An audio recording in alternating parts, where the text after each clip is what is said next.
Louvamos-te, Senhor, por esse momento. Agradecemos porque o Senhor nos deu esse livro santo e por meio dele nós podemos conhecer quem é o Senhor e também te exaltar por conta das tuas obras.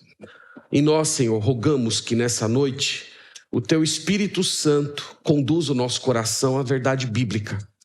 Que seja ele, Pai, que venha nos ensinar, que ele venha aplicar a palavra ao nosso coração, formando em nós a mente de Cristo e a maturidade, a varonilidade de uma pessoa segundo Deus. Pedimos isso no nome do teu Filho Jesus. Amém. Amém. Meus irmãos, há alguns meses atrás, eu estava pregando nos domingos à noite no livro de Jonas. E eu preguei 3 capítulos, faltou o 4º capítulo. Só que aconteceu algumas reviravoltas, na minha história.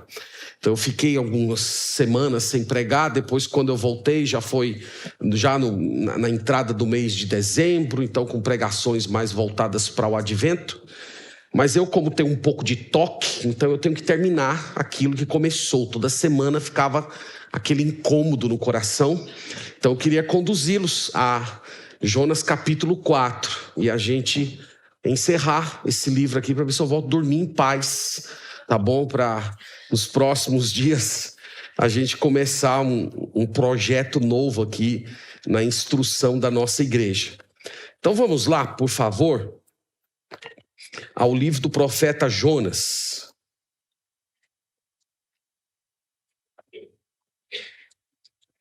Tem dificuldade aí de achar Jonas na Bíblia? Tem alguém aí procurando no índice? Olha lá, hein? Jonas capítulo 4. Irmãos, eu falei para vocês que há muitas maneiras de nós nos aproximarmos desse livro.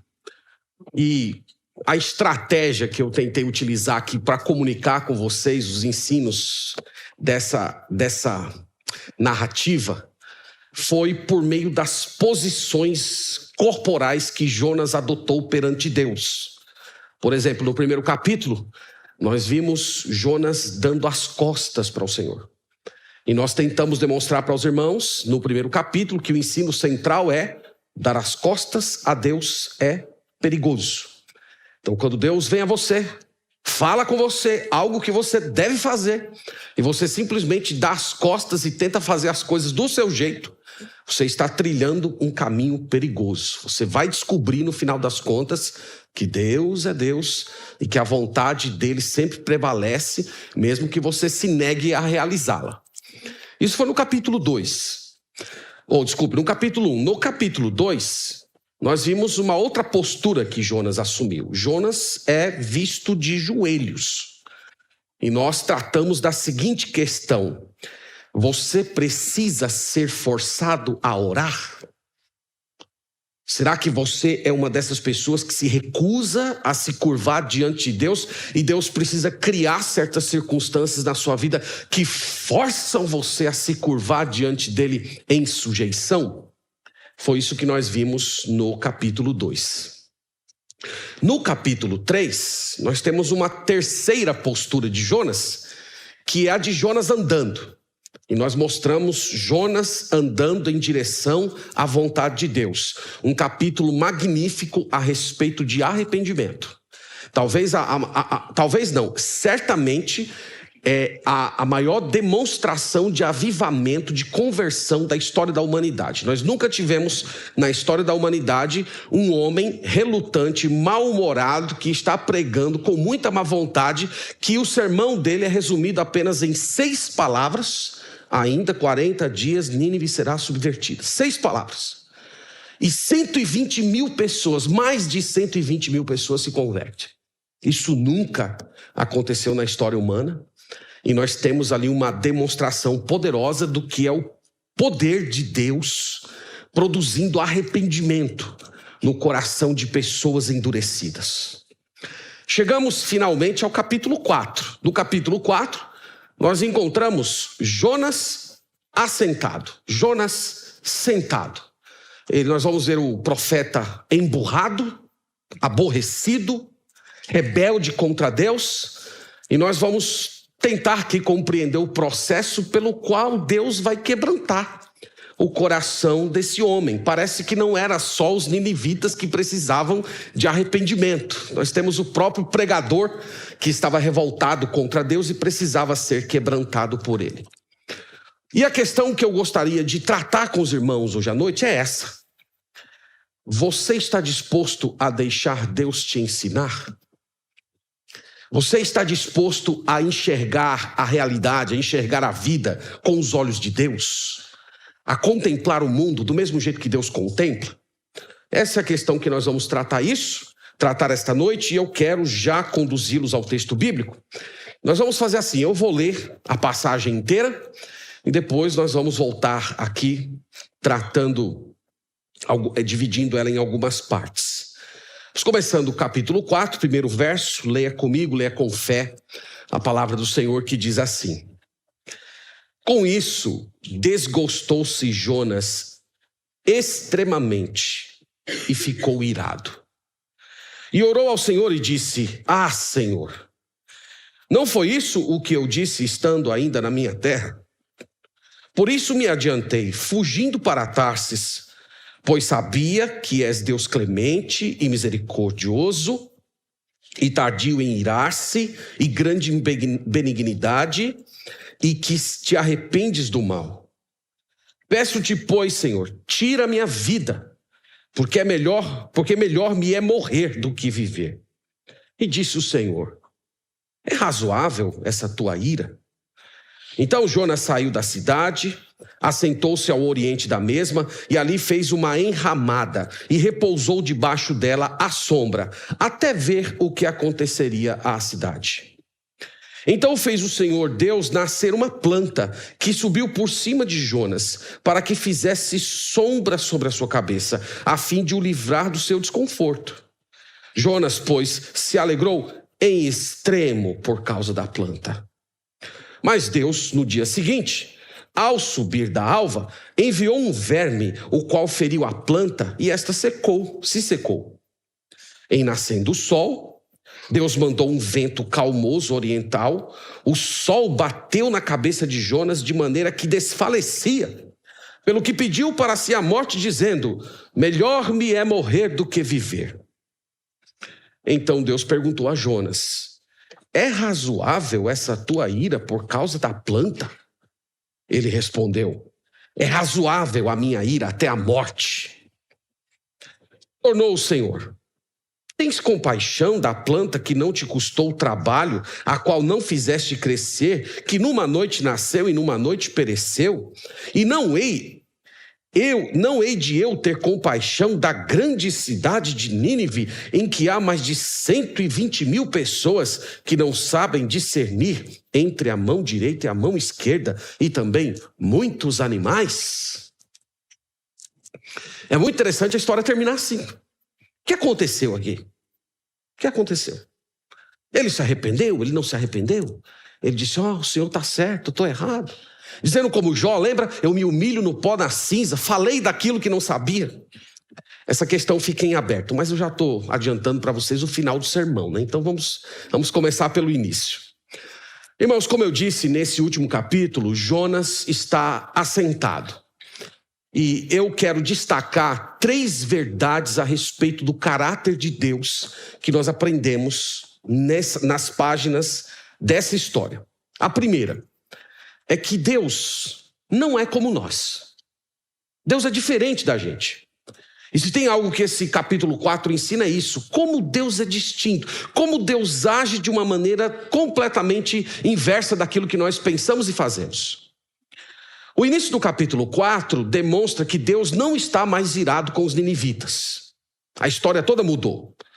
Deus enviou o profeta para que, pregando juízo, eu falei isso para vocês, o profeta não trouxe mensagem de arrependimento, de esperança. O profeta não chegou lá dizendo: olha, se arrependam, porque se vocês não se arrependerem, Deus vai vir e vai destruir tudo. Ele não trouxe nenhuma mensagem de esperança, ele só trouxe uma mensagem de juízo. Daqui a 40 dias essa cidade vai ser devastada.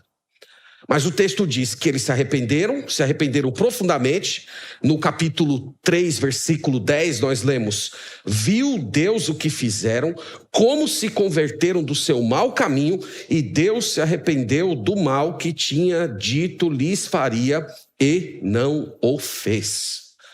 Então Deus tornou atrás, uma vez que eles manifestaram o arrependimento.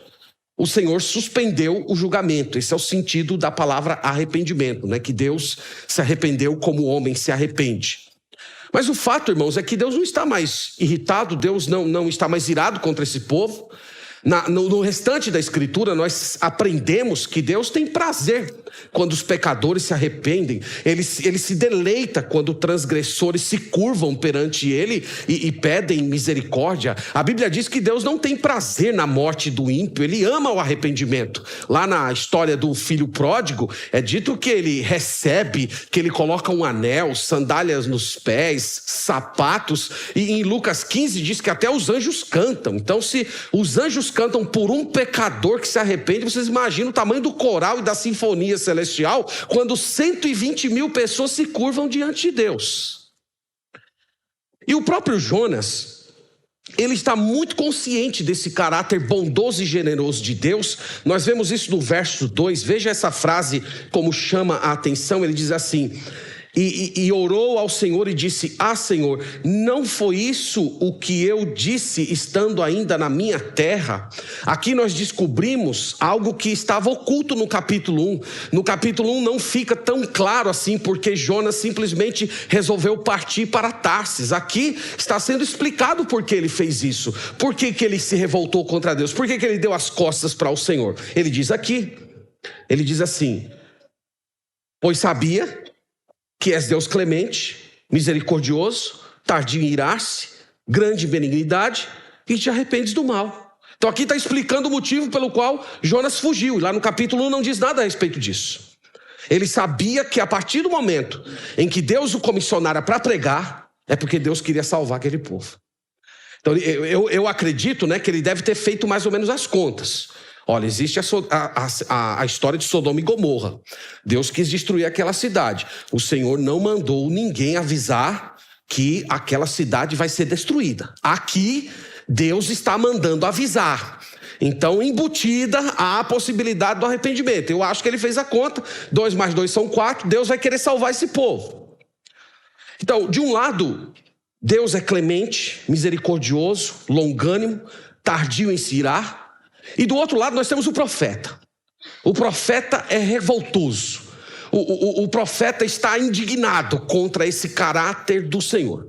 Enquanto Deus está satisfeito com o arrependimento dos ninivitas, nós temos do outro lado o profeta que simplesmente está furioso com o próprio Deus por tê-los poupado. O pensamento do profeta é que essa nação iria crescer, ela iria se desenvolver e ela seria uma ameaça constante para o seu povo de Israel. Eu falei isso na primeira mensagem, que Jonas era uma espécie de um nacionalista extremado. Ele queria de todas as maneiras a prosperidade de Israel e a destruição de qualquer povo que ameaçasse a eles. Então esse era o pensamento dele, irmãos.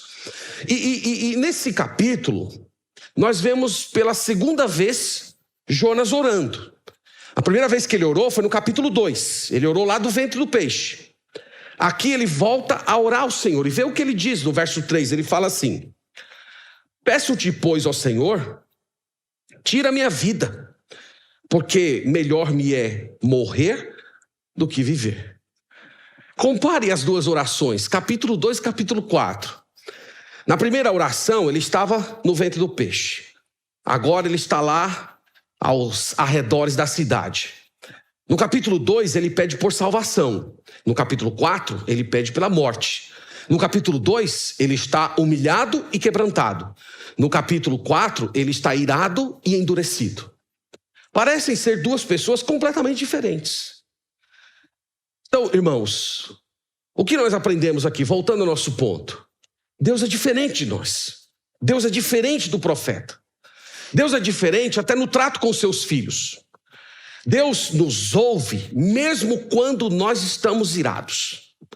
Você que é pai, que é mãe, imagina aí um filho seu, uma filha sua, vindo para cima de você, revoltado, filho pequeno, cheio de razão, batendo no peito, levantando a cabeça para você, questionando aquilo que você fez, não sabe nada da vida, não sabe nada como é que funciona o mundo, e vem lá, cheio de autoridade, questionando você, falando, colocando o dedo na sua cara, por que você fez isso, por que você fez aquilo. Se fosse você, o que você faria? Eu acho que a primeira coisa que vem na nossa cabeça numa hora dessa é: eu vou colocar esse menino no lugar dele agora. Né? Na melhor das hipóteses, né? Eu acho que é no mínimo isso aí. Mas Deus é diferente. Deus ouve o profeta pacientemente. O Senhor não foi implacável com ele. E isso, se os irmãos pensarem bem, não aconteceu apenas nesse livro, aconteceu com outros personagens bíblicos. Jó também foi um outro homem que reclamou muitas vezes e o Senhor ouviu amorosamente, pacientemente, depois ministrou ao coração de Jó. Nós temos o profeta Abacuque, que também não aceitava o fato de Deus usar os caldeus para punir Israel. O Senhor também ouviu pacientemente. Nós temos o profeta Jeremias, que tanto se queixou porque não aguentava mais pregar e ter tantos críticos, tantos perseguidores, mas o Senhor o ouviu, foi bondoso. E a mesma coisa, irmãos, com esse profeta, ele reclama. Mas graças a Deus, porque o Deus a quem ele servia era um Deus tardio em se irar e misericordioso. Deus suporta a explosão de ira do profeta. Você sabia que Deus suporta as suas explosões de ira? Você sabia que Deus tolera quando você passa dos limites? Você sabia que Deus é paciente com você, mesmo quando você age com rebeldia diante dele? Ele fez isso. Você acha que Deus não foi desonrado?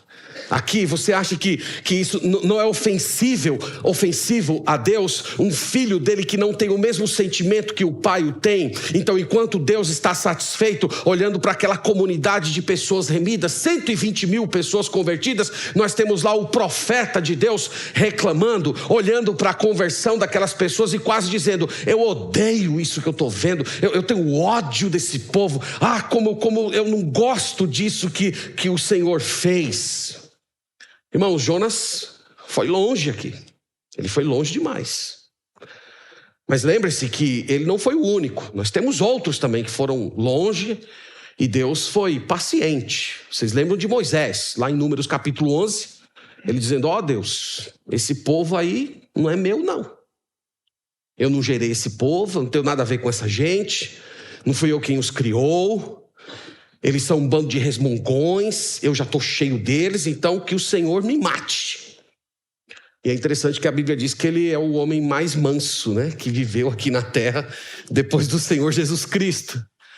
Nós temos o Elias, que também reclamou: Senhor, eu fiz a tua vontade, eu fui lá e confrontei Acabe, eu fui no Monte Carmelo, destruí os profetas de Baal, e agora essa Jezabel aí quer me matar, por isso que eu estou fugindo, eu sou o único, estou sem esperança, Senhor, me mate. E Deus também foi paciente com ele. Irmãos, nós também reclamamos. Nós nos queixamos muito da providência de Deus. Nós ficamos irados às vezes com aquilo que Deus está fazendo, ou com aquilo que nós achamos que Deus deveria fazer e não faz. Nós ficamos irados às vezes conosco mesmo, com pessoas, com circunstâncias. Nós também ofendemos a Deus com palavras, atitudes, pensamentos. E louvado seja Deus, irmãos, que nós temos um Deus paciente, longânimo, tardio em se irar. A Bíblia diz que ele tem sim uma ira que é terrível, mas essa ira é tardia. Essa não é aquela ira impetuosa, explosiva, descontrolada. Nós falamos isso hoje na escola dominical, que embora o mundo esteja ofendendo a Deus de todas as formas possíveis, Deus está ali contendo a sua ira, contendo o seu ímpeto, aguardando o arrependimento das pessoas. E é com esse espírito que o Senhor aborda Jonas. No capítulo 4, versículo 4, vejam o que o Senhor diz a ele. E disse o Senhor: é razoável essa tua ira? Não é interessante, irmãos, essa fala de Deus? Se eu não conhecesse a história, eu ficaria esperando Deus dizer mais ou menos assim: quem é você? Quem é você? Quem é você para me questionar? Eu sou Deus, você é homem. Você não sabe de nada. Você não entende nem da sua vida. O que é que você vai querer falar a respeito dos meus planos, questionar os meus planos? Mas o Senhor, irmãos, faz uma pergunta. Ele é generoso. É razoável. Jonas, coloca a mão na cabeça aí. Raciocina. Você está correto? Você acha que é assim mesmo que a realidade funciona? Deus, irmãos, é diferente de nós. Eu não sei se os irmãos já leram a literatura sobre os deuses gregos. Os deuses gregos, eles sempre são bravos, rancorosos. Se ofendidos, eles destroem. Os deuses gregos, pagãos, eles são ressentidos. Se as pessoas não fazem aquilo que eles querem, se as pessoas não honram do jeito que eles aguardam, eles pesam a mão nas pessoas, eles matam as crianças, eles não mandam chuvas. É incrível como os deuses inventados pelos homens são intolerantes, porque simplesmente são expressões do próprio ser humano, do coração caído. Mas vocês não acham que é simplesmente maravilhoso viver num universo em que o único Deus vivo e verdadeiro é tardio em se irar? Não é maravilhoso isso? Quando nós chegamos, irmãos, no Novo Testamento, lá é dito que Deus, ao longo do tempo, ao longo dos séculos, Ele veio contendo a sua ira contra os nossos pecados para lançar sua ira no seu Filho. Então, desde os primórdios, desde quando o homem caiu, desde a época dos patriarcas, passando pela nação de Israel, os povos gentios, Deus veio vendo a transgressão, o pecado, a maldade, e o Senhor veio contendo a sua ira até o dia em que Ele derramou completamente no seu Filho. Então, esse é o Deus da Bíblia. E a questão aqui é: você crê nesse Deus? Você crê nesse Deus que é paciente, tardio em se irar? Se você acredita que o nosso Deus não é iracundo, por que você se mantém distante dele? Por que quando você peca, você fica com vergonha de orar? Porque muitas vezes você se entrega ao seu próprio coração, às suas emoções distorcidas, fugindo de Deus, não querendo chegar na presença dEle, com vergonha de ir até Ele, confessar os mesmos pecados que você já se comprometeu tantas vezes em abandonar. Afinal de contas, você crê nesse Deus ou você não crê nesse Deus? Você acha que o nosso Deus são como os deuses pagãos, gregos? Esse aqui é o Deus verdadeiro. Ele é tardio em se irar. Ele está sempre de braços abertos. Ele não tem mais ira reservada para você, porque toda a ira que deveria cair sobre você já foi lançada sobre o Filho dele. E é por isso, irmãos, que nós podemos nos aproximar dele com confiança. Então, Deus não é como nós. Essa é a primeira lição. A segunda: Deus não ensina como nós ensinamos. Então nós vamos ver aqui nesse parágrafo agora que Deus dá uma lição no profeta. Deus, ele disciplina o profeta, mas até a disciplina divina é diferente muitas vezes do modo pelo qual nós administramos disciplina. Então, irmãos, nós vimos que Jonas sai da cidade e se assenta numa parte alta para ficar vendo o que acontecia. A impressão que dá de Jonas nessa condição é a do irmão mais velho da parábola do filho pródigo. Vocês lembram disso? Que o pródigo está arrependido, voltou para casa, mas o irmão mais velho não quer participar da festa. Então ele sai do local onde estão celebrando o retorno daquele filho perdido, e ele fica do lado de fora, revoltado, com muita ira. Ele se parece muito com aquele homem da parábola. O texto diz que ele construiu uma enramada, é uma espécie de um abrigo de ramos. Então você imagina aquela vegetação rasteira, cheia de folhas secas e ramos, e ele deve ter levantado, colocado alguma estrutura, coberto ali, como se fosse uma pequena caverna. Não era um negócio muito bem feito, nós vemos isso pela narrativa, e a gente tem que desculpar ele, afinal de contas, ele era um pregador, né? Ele não era um arquiteto, então não tinha como fazer uma coisa muito, muito bem feita, mas o fato é que ele constrói esse negócio e ele simplesmente se afunda ali. Ele fica ali na sua caverninha. Uma coisa que me chama a atenção é por que ele não permaneceu na cidade? Por que ele não continuou ministrando aos ninivitas arrependidos? Ele não poderia ter feito isso? Ensinar novo convertido é uma tarefa maravilhosa, não é? O novo convertido normalmente está com bocas, ouvidos, tudo aberto, pronto a receber a verdade de Deus. Cada verdade de Deus, por mais simples que pareça para quem já está caminhando com o Senhor há muito tempo, para um novo convertido é um maná, é um deleite. Então você imagina, irmãos, o que é ter um grupo de discipulado de mais de 100 mil pessoas que estão ali salivando pela verdade de Deus. Ele não quis fazer isso. Você sabia que é possível você ser bênção de Deus para alguém e ao mesmo tempo você não ser abençoado por Deus? Ministrar para alguém é uma atividade de mútuo benefício. Enquanto nós ministramos, nós somos ministrados por Deus. Então, qualquer atividade que você realiza para a glória de Deus em benefício das pessoas, você sempre é abençoado. Então os pastores passam muito por isso. Por vezes nós vamos lá fazer uma visita para uma pessoa que está enferma, que está com uma doença terminal. E quando nós vemos a fé, a certeza, a confiança em Deus, a alegria no Senhor, a esperança daquela pessoa, quando termina a visita, eu volto para casa quase que dizendo assim: eu que fui lá para tentar levar uma palavra de conforto, sou eu que estou voltando confortado. Toda vez que você ministra para alguém, o Espírito Santo de Deus ministra a você. Jonas provavelmente foi um dos poucos, ou talvez o único, que não experimentou esse processo.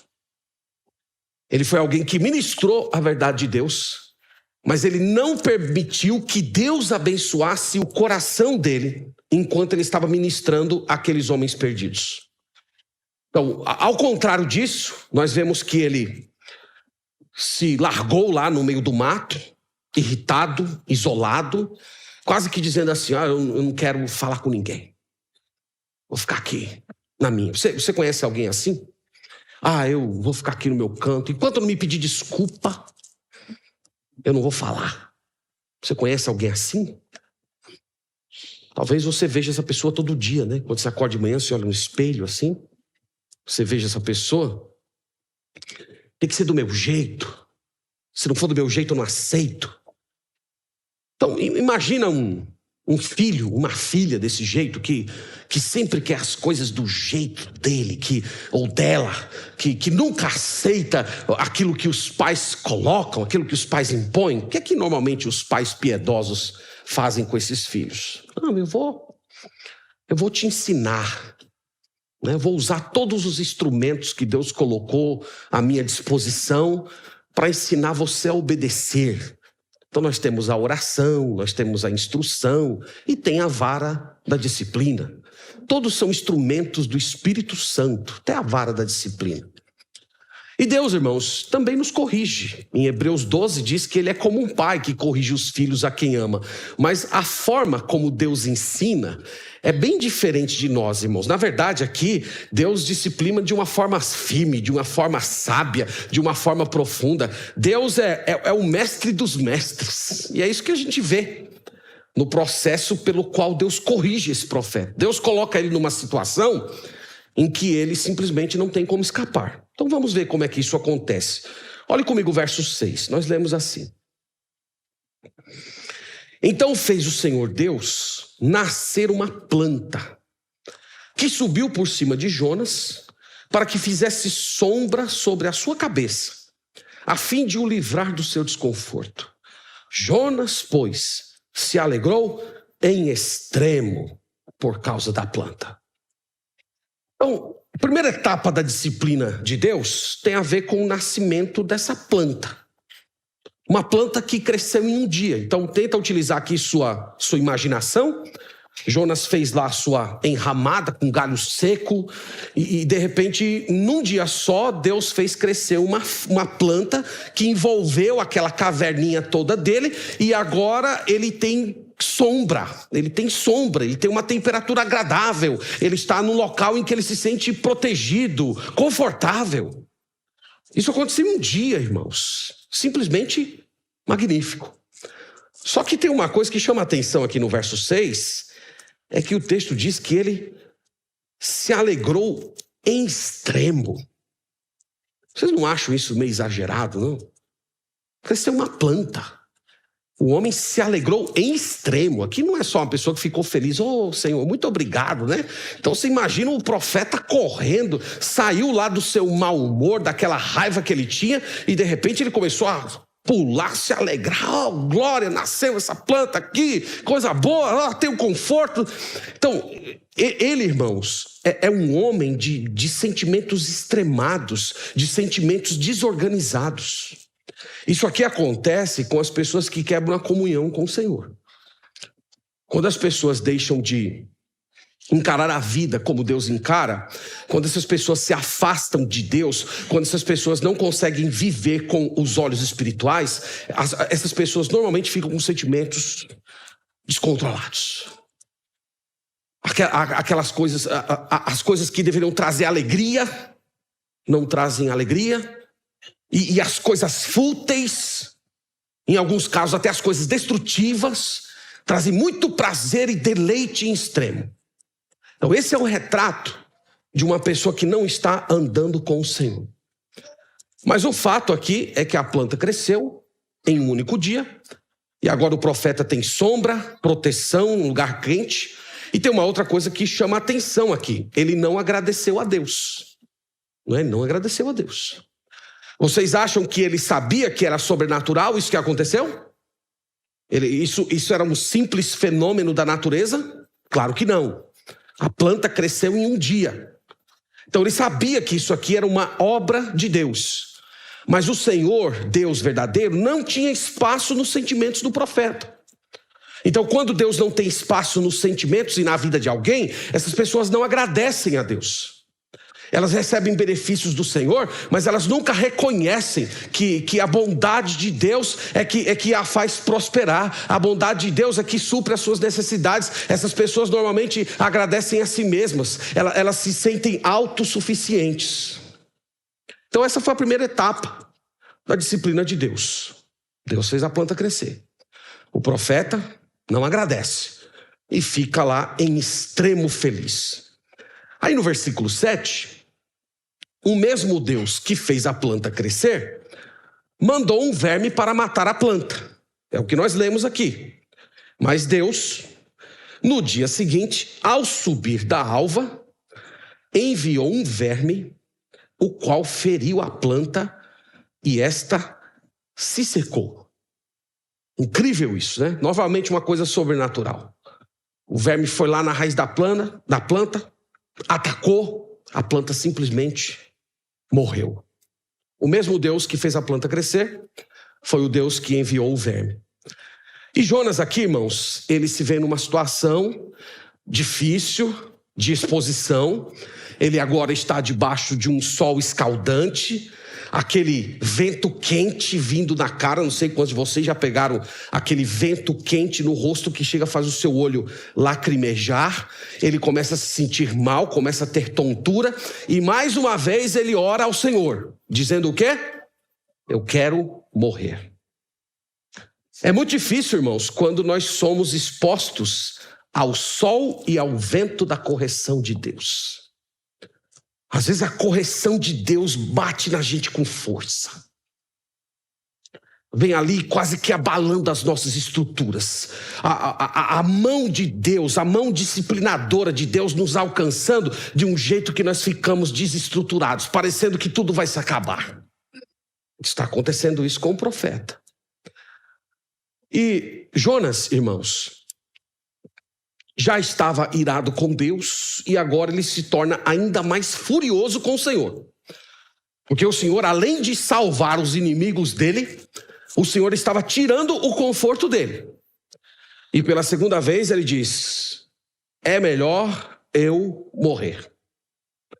Não é incrível isso, irmãos? Ele não agradeceu quando recebeu, e agora reclama quando lhe é tirado. E eu vejo aqui, mais uma vez, o retrato do coração humano. O coração humano é sempre ingrato e murmurador. Ele não agradece quando recebe, e ele murmura quando pede. Então, o coração do homem é sempre o mesmo.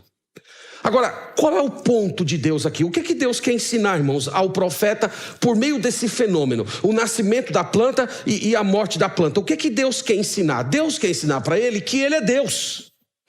Deus dá a vida e Deus tira a vida. E o Senhor é soberano nisso. O Senhor resolveu destruir Sodoma, mas ele decidiu salvar Nínive. A vontade de Deus é perfeita, santa e sempre vai prevalecer. E mais uma vez, na sua generosidade, na sua bondade, na sua paciência, Deus novamente pergunta ao profeta, versículo 9, leia comigo aí, diz assim: então perguntou Deus a Jonas: é razoável essa tua ira por causa da planta? Oh, meus irmãos, as perguntas de Deus, né? As perguntas de Deus às vezes nos colocam em situações quase que inescapáveis. Deus está perguntando: o profeta, você tem mesmo o direito de se irar por causa de uma planta? Uma planta, algo simples, que surge, desaparece, ninguém dá conta. E o profeta responde: ó Senhor, me perdoa, pequei. Foi isso? Olha a resposta do homem. Ô sujeito corajoso, coração duro. É razoável a minha ira até a morte. Tem medo de morrer não esse homem? É claro que eu tenho o direito de me irar. Então, eu não sei se os irmãos percebem o que Deus fez aqui. O Senhor colocou o profeta numa posição em que ele é obrigado a perceber a própria hipocrisia. Ele está furioso porque Deus não destruiu os ninivitas. Ele está furioso porque Deus destruiu uma planta. Que tipo de gente pensa assim? Plantas são mais importantes que pessoas? Uma simples planta que surge num dia que desaparece, ninguém dá conta dela, é mais importante do que 120 mil pessoas criadas à imagem e semelhança de Deus? Então o Senhor está trazendo o profeta a esse ponto, mostrando para ele: você é cabeça dura, você é egoísta, você é um homem obcecado por si mesmo, você está com um mau caráter. Mas mesmo assim, irmãos, o profeta ele sustenta o ponto dele. Ele sustenta o ponto dele simplesmente por rebelião. Ele sustenta o ponto dele, irmãos, porque o ser humano simplesmente odeia quando Deus deixa bem claro quem ele é. Ele não aceita. Ele continua a resistir. Isso então nos leva ao terceiro ensino desse capítulo. É que mesmo quando nós resistimos o Senhor, Ele nos faz ver o que nós recusamos enxergar. Então o profeta está resistindo Deus, mas o Senhor está colocando ele numa posição em que ele é forçado a enxergar quem ele é e quem é Deus. Verso 10 e 11 nós lemos assim: tornou o Senhor: tens compaixão da planta que te não custou trabalho, a qual não fizeste crescer, que numa noite nasceu e numa noite pereceu? E não hei de eu ter compaixão da grande cidade de Nínive, em que há mais de 120 mil pessoas que não sabem discernir entre a mão direita e a mão esquerda, e também muitos animais? Então Deus colocou o profeta numa posição em que ele é obrigado a ver quem ele era e quem era Deus. Basicamente o Senhor está dizendo assim: Jonas, você está preocupado com os seus desejos? Você está preocupado com a sua própria vontade? Você quer ver a Assíria destruída? Você também quer a sua sombra? Você simplesmente está irado porque eu não dei as coisas que você quer? Você está acabrunhado porque eu poupei a cidade, você está irado porque eu não poupei a planta. Veja esse povo, são pecadores, são 120 mil pessoas arrependidas, pessoas que não sabem discernir entre a mão esquerda e a mão direita. Deus está dizendo: Jonas, você não se importa com crianças, você não se importa com meninos, com meninas, você não se importa com animais. O que está acontecendo aqui, irmãos? Já que o profeta não quis aprender pelo ensino indireto, Deus está ensinando ele através do ensino direto. Qual foi o ensino indireto? A planta e o verme. Então ali era para ele simplesmente ter aprendido tudo, dizer: Senhor, captei a vossa mensagem, me arrependo, me perdoe, entendi o que o Senhor me falou, eu sou hipócrita mesmo, estou aqui preocupado com essa planta e não estou ligando para as pessoas, mas ele resiste. Então o Senhor vai simplesmente falar com ele. E Jonas aqui, irmãos, é colocado numa posição que o Novo Testamento coloca todos os crentes. Nós nos importamos com as pessoas, nós nos importamos com os perdidos, nós nos importamos com aqueles que estão sem Deus, nós nos importamos com aqueles que estão indo em direção ao inferno. Jonas foi colocado diante dessa questão. E essa questão, ela perdura também por todo o Novo Testamento. Cada pessoa de Deus é colocado diante dessa questão. Você se importa com os perdidos? Você se importa com aqueles que estão morrendo sem Deus?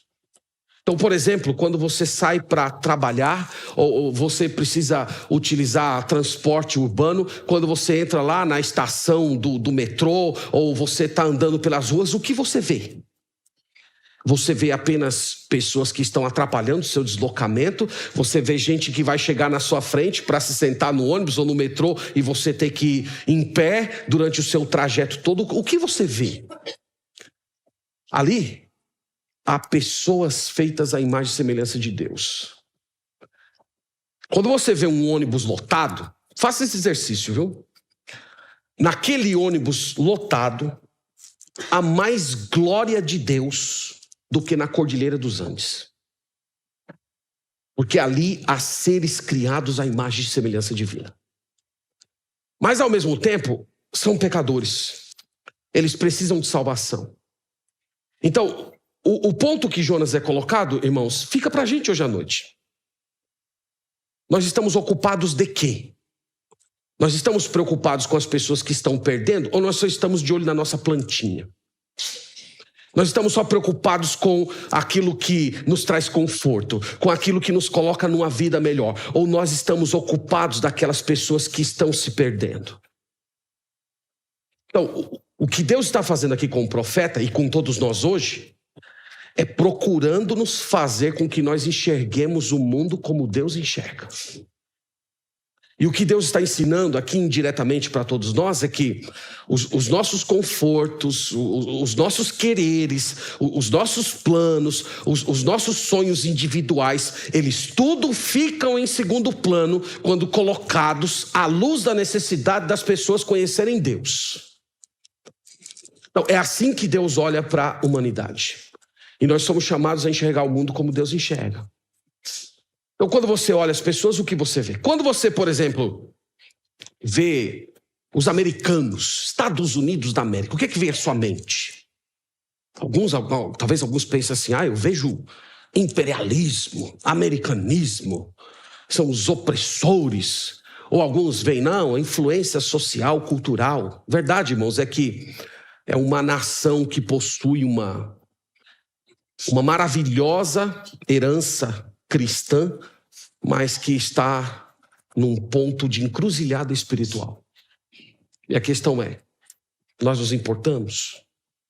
Quando você pensa na África, o que vem à sua mente? Talvez pobreza, guerra civil, misticismo religioso. São 49 países, irmãos, milhões de pessoas sem Cristo. Quando você pensa no mundo islâmico, o que vem à sua mente?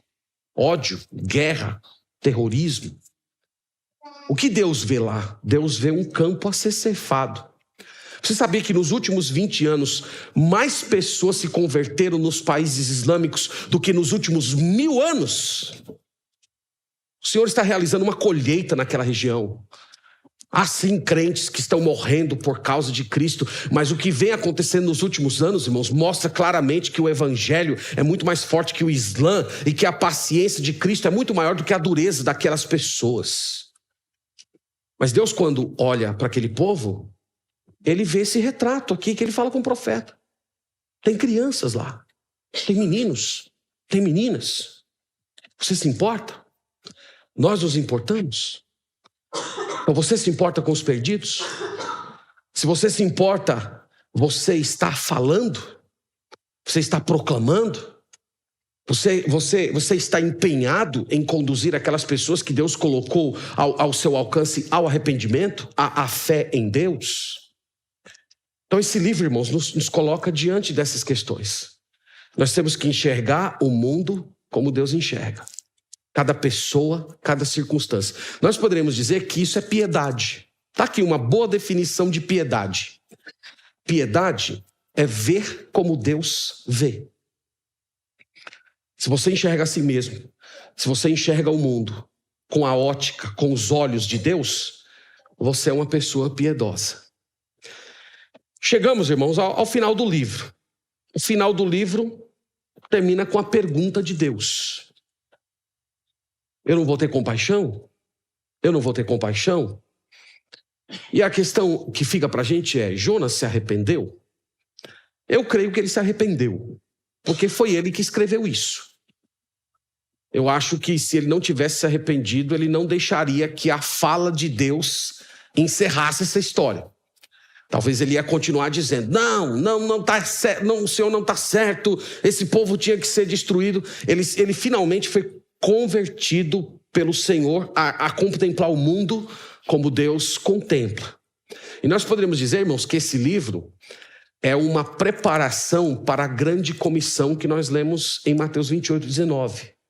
Ide por todo mundo, pregai o evangelho a toda criatura, batizando-os em nome do Pai, do Filho e do Espírito Santo. Então esse livro antecipa isso. Deus já está preparando o coração do seu povo para o fato de que a salvação é universal. Irmãos, chegando aqui ao final desse livro, eu tenho apenas 3 lições, depois nós vamos orar. A primeira, eu já disse, quero apenas ressaltá-la. Nós precisamos pedir ao Senhor a graça de enxergarmos a vida como Ele enxerga. Nós precisamos contemplar a realidade com os olhos de Deus. Isso é piedade, isso é santidade. E se tem uma coisa, irmãos, que está na ótica de Deus, é uma profunda compaixão pelos perdidos. Nós vemos isso aqui na fala de Deus, ele dizendo que era impossível ele não ter compaixão de 120 mil pessoas. Depois nós chegamos nos evangelhos, se tem uma expressão que se repete constantemente no evangelho, é essa: Jesus se compadeceu, e compadecendo-se dele. A compaixão sempre é um traço da misericórdia divina que flui no coração de Deus e das Sagradas Escrituras. Então, se você é de Deus, você deve orar para que o Senhor encha o seu coração de compaixão por aqueles que estão na perdição. Há pessoas assim na sua casa, há pessoas assim na sua família, há pessoas assim no ambiente que você trabalha, há pessoas em outros países, há pessoas em outras regiões que nunca ouviram falar a respeito de Jesus Cristo, que se mantêm em rebeldia contra Ele. E se você é de Deus, você deve ter o mesmo sentimento de Cristo, essa compaixão. Então peça para o Senhor lhe dar essa graça de enxergar o mundo como Deus enxerga. Segunda lição: aceite a vontade de Deus. Pare de lutar contra Deus. Pare de querer fugir de Deus e querer as coisas do seu jeito. Aceite de coração a providência do Senhor, de boa vontade. Não aceite a vontade de Deus de forma emburrada, como esse profeta. Não faça isso. Você só vai ser feliz diante de Deus se você for submisso. Se você aceitar a providência que Deus der para você. Se o Senhor fizer a sua planta crescer, você aceita de bom grado, com gratidão. Se o Senhor mandar o verme e matar a sua planta, você também vai alegrar-se no Senhor, em extremo, na providência do Senhor. Aceitar o que Ele lhe disser. Você só vai ser feliz se contemplar a vida desse jeito. E terceiro, se você insistir em permanecer endurecido, centrado em si mesmo, fazendo a sua vontade, se recusando a obedecer a Deus, o Senhor, como um pai amoroso, vai quebrantar você. O sol de Deus vai bater na sua cabeça. A providência de Deus vai atingir você até que você se curve diante dele. Deus vai usar as pessoas, Deus vai usar circunstâncias, Deus vai usar questões, Deus vai criar alguma forma, alguma maneira para que você veja o seu pecado e simplesmente se arrependa. Então nós aprendemos isso nesse livro. Eu espero que essa noite, aqui nessa igreja, todos nós sejamos pessoas de coração quebrantado. Pessoas que não resistem ao Espírito Santo. Pessoas que se permitem ser ensinadas por Deus. Portanto, irmãos, que Deus nos abençoe, que a palavra do Senhor habite ricamente o nosso coração e que o Senhor nos ajude a enxergar a realidade com os olhos divinos. Amém. Vamos orar ao Senhor. Senhor Deus, te bendizemos, te agradecemos por essa noite.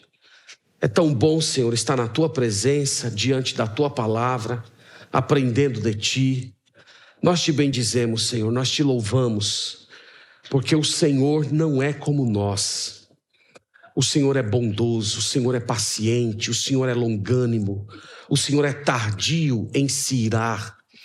O Senhor é paciente com os nossos pecados, com as nossas explosões de ira, com as nossas manifestações de rebeldia. Nós te agradecemos, Senhor, porque o Senhor já puniu todos os nossos pecados em Cristo Jesus. E por conta disso nós podemos nos aproximar de ti com esperança.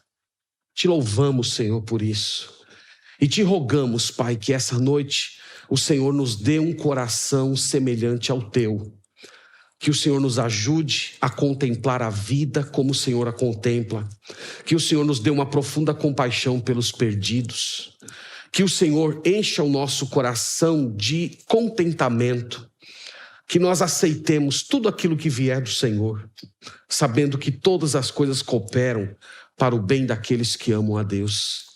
E se há, Senhor, entre nós, pessoas endurecidas, pessoas que, à semelhança do profeta, não querem aceitar, se curvar diante da tua verdade, nós pedimos, Pai, que o Senhor visite essas pessoas com essa santa disciplina, que embora produza um tipo de dor imediata, o fruto dela sempre é vida eterna. Faça isso, Senhor, para a tua glória, para o bem do teu povo e na vida da tua igreja. Nós oramos no nome de Jesus. Amém.